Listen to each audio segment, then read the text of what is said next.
بسم اللہ الرحمن الرحیم۔ حضرت عمر کا زمانہ تھا تو غسان کے بادشاہ نے کلمہ پڑھ لیا۔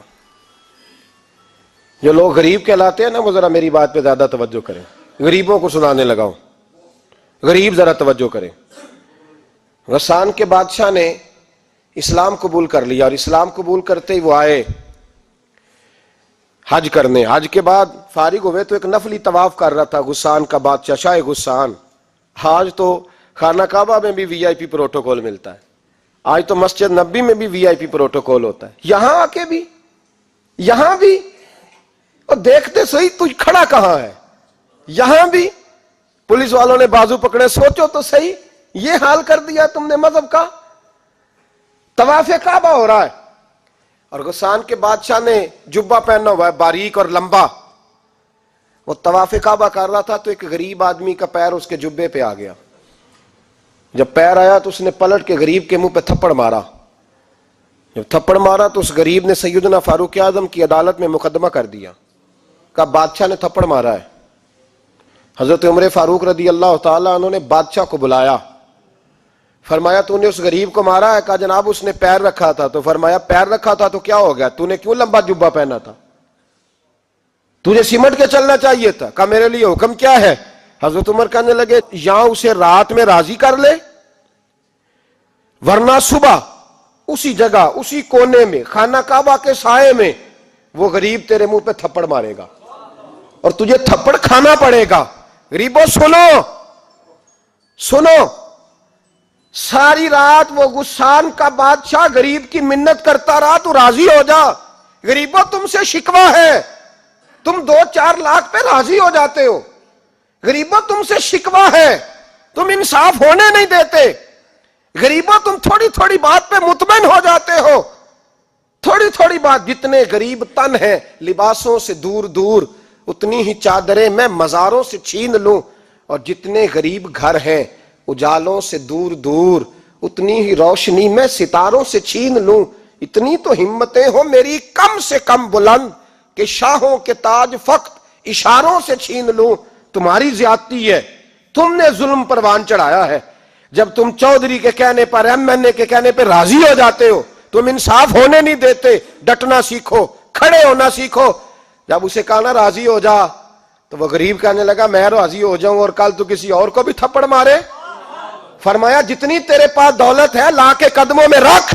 ہم دولتوں کی پرواہ اس لیے نہیں کرتے کہ ہم نے محمد عربی کا چہرہ دیکھا ہوا ہے، اب میری نگاہوں میں جچتا نہیں کوئی، اس لیے کہ جیسے میرے محبوب ہیں ویسا نہیں۔ تم اثر لینا چھوڑ دو، تم اثر بڑا لیتے ہو، ہاں تمہارے اوپر چیزیں اثر انداز ہوتی ہیں، اس لیے انصاف نہیں ہوتا۔ ڈٹنا سیکھو، کھڑے ہونا سیکھو۔ جو بھائی ڈٹ جاتا ہے نا وہ بڑے کمال کر جایا کرتا ہے۔ ساری رات مناتا رہا۔ حضرت عمر سے کہنے لگا وہ نہیں مانتا، تو جناب عمر کہنے لگا پھر تیاری کر لے، ہم بادشاہ نہیں دیکھیں گے، دولت نہیں دیکھیں گے، ہم رسول اللہ کا دین دیکھیں گے، ہم نبی پاک کا نظام دیکھیں گے۔ وہ بادشاہ رات کو دوڑ گیا، بھاگ گیا، جا کے عیسائی ہو گیا۔ لوگوں نے کہا اتنا قیمتی آدمی عمر نے ضائع کر دیا۔ فرمایا چپ کرو، میں نے کوئی چیز ضائع نہیں کی، میں نے تو اپنے رسول کا دین بچا لیا ہے، کوئی شے ضائع نہیں ہوئی۔ عدل جب تک، میں پھر کہوں گا، اس عدل کے نقصان میں ہر آدمی برابر کا شریک ہے۔ ہم عدل ہونے نہیں دیتے، ہم عدل قائم نہیں کرتے، ہمارا تقاضا ہی نہیں کہ عدل ہو، ہم اپنے آپ کو عدل کے لیے پیش ہی نہیں کرتے، مزاج ہی نہیں۔ حضرت علی المرتضیٰ ایک جری انسان تھے، اور وہ علی تھے جن پر انسانیت رشک کرتی ہے، اور مولا علی وہ ہستی تھے کہ میرے مصطفیٰ کریم صلی اللہ تعالی علیہ وسلم نے فرمایا اس کے دیدار کو تو فرشتے بھی آیا کرتے ہیں نا، بڑا آدمی۔ اور پھر امیر المومنین خلیفۃ المسلمین حضرت علی، خود مولا علی نے حضرت قاضی شریح کو قاضی بنایا، چیف جسٹس بنایا، اپنے ہاتھوں سے تعیناتی کی۔ حضرت مولا علی رضی اللہ تعالیٰ عنہ کی زرہ گم ہو گئی، کافی دیر گزر گئی تو ایک یہودی کے پاس وہ زرہ آپ کو نظر آئی۔ حضرت علی نے ڈائریکٹ اس سے چھین نہیں لیا، حالانکہ امیر المومنین تھے۔ ہمارے ہاں ڈنڈا بھی بڑا چلتا ہے نا، جو طاقتور ہوتا ہے وہ تو تھانے جاتا ہی نہیں، اس کو ضرورت نہیں، اس نے تو بندے رکھے ہوئے ہیں، اس کو تو پتہ ہے کام کیسے لینا ہے۔ لیکن حضرت علی نے آئینی رستہ اختیار کیا، قانونی رستہ. قاضی صاحب کی عدالت میں مقدمہ کیا کہ فلاں یہودی کے پاس میری زرہ ہے اور وہ چوری ہو گئی تھی, گر گئی تھی, گم گئی تھی, مجھے دلائی جائے. قاضی صاحب نے بلا لیا یہودی کو, امیر المومنین بھی کٹہرے میں. قاضی صاحب کہنے لگے اس سے کہ زرہ تیری ہے؟ اس نے کہا جی میرے پاس ہے تو میری ہے. قاضی صاحب کہنے لگے حضرت علی سے گواہ آپ کو دینے پڑیں گے کیونکہ مقدمہ آپ نے کیا ہے, اگرچہ وہ امیر المومنین ہے. توجہ ہے بھائیوں کی, سمجھ آ رہی ہے باتوں کی؟ گواہ امیر المومنین آپ نے دینے ہیں کیونکہ مقدمہ آپ نے دائر کیا ہے. تو حضرت علی کہنے لگے میرا بیٹا حسن گواہی دے گا کہ میری ہے, اور میرا غلام کمبر گواہی دے گا. قاضی صاحب کہنے لگے حضور ان کی گواہی درست تو ہے پر میں نہیں تسلیم کرتا, اس لیے کہ بیٹے تو باپ کے حق میں بولا ہی کرتے ہیں, نوکر تو آقاؤں کے حق میں بولتے ہی ہیں, جائیں کوئی غیر جانبدار بندہ لے کے آئیں جو گواہی دے. تو حضرت علی خاموش ہو گئے, کہنے لگے ابھی میرے پاس ایسا کوئی گواہ نہیں. قاضی صاحب کہنے لگے چلیں پھر آپ یہودی کو راضی کریں, آپ نے کیوں بلا وجہ گھسیٹا عدالت میں, راضی کریں, انصاف کا تقاضا ہے.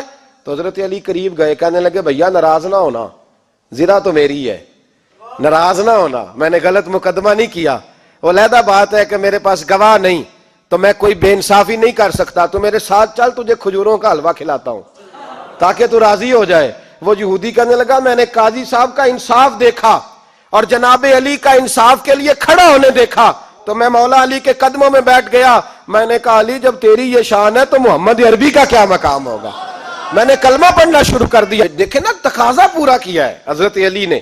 تو وہ کہنے لگا علی تیرے انصاف کے رنگ نے نا, جملہ یاد رکھنا, کہنے لگا یہودی علی تیرے انصاف کے اس رنگ نے میرے دل سے کفر کی میل دور کر دی, تیرے عدل نے میرا کفر توڑ دیا, کفر.